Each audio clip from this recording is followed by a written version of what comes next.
ebete Yosef Abraham nabi adi otitiru ni bo Egypte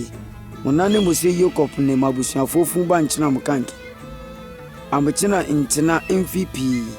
yasi ebete Jacob Yosef ne munimiani ne amhebi fu anwuli amayinza bi anshi adi Hebrew fe amodeda ne amoklebo Egypt aseso Pharaoh oho amba alebe ba mumini Joseph Hebrew fo andole mudufu nti omuye munshabe edite anyato pabikote ani na moba naso ne amusoten mediale amanani atamfo labo kome ntokwa ba na muchuki anile ani asemuso emunchi one amohanani ne asumi boni ninie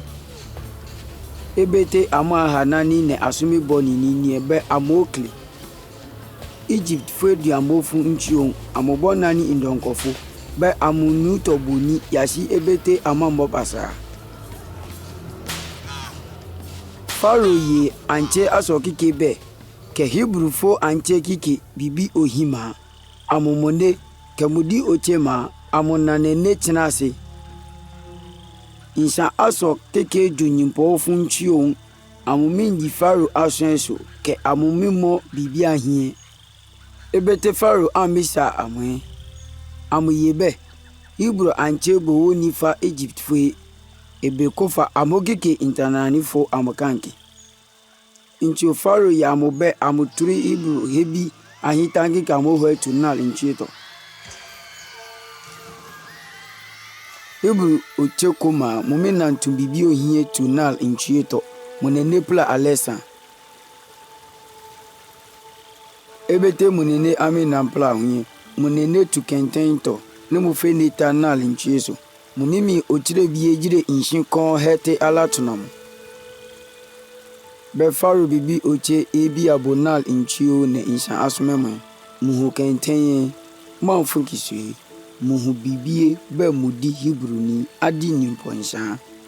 munimi oche sire yo Pharaoh bibi oche kanke yenebe aso anya osonkote mwa he bibie sonto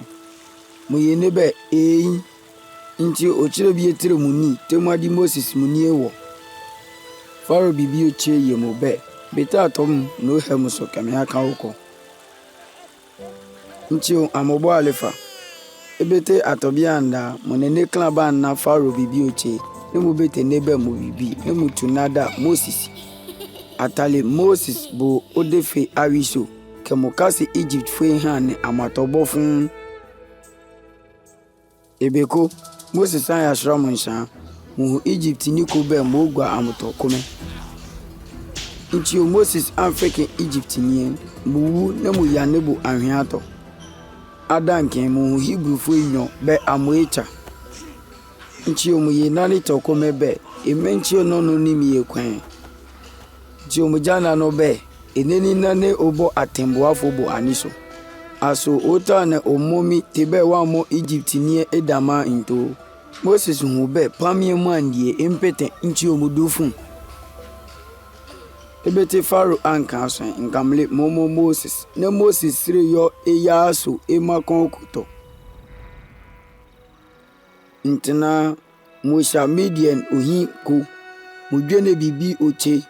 ne mobo asumi na nebe osan hemu ntoso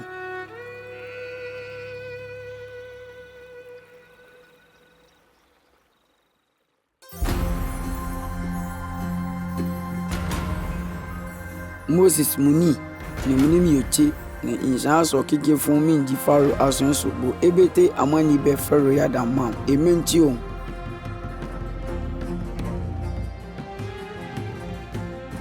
emeni nane Moses hu be mudi Hebrew ni bo ebete antalembo Egypt be Pharaoh bibie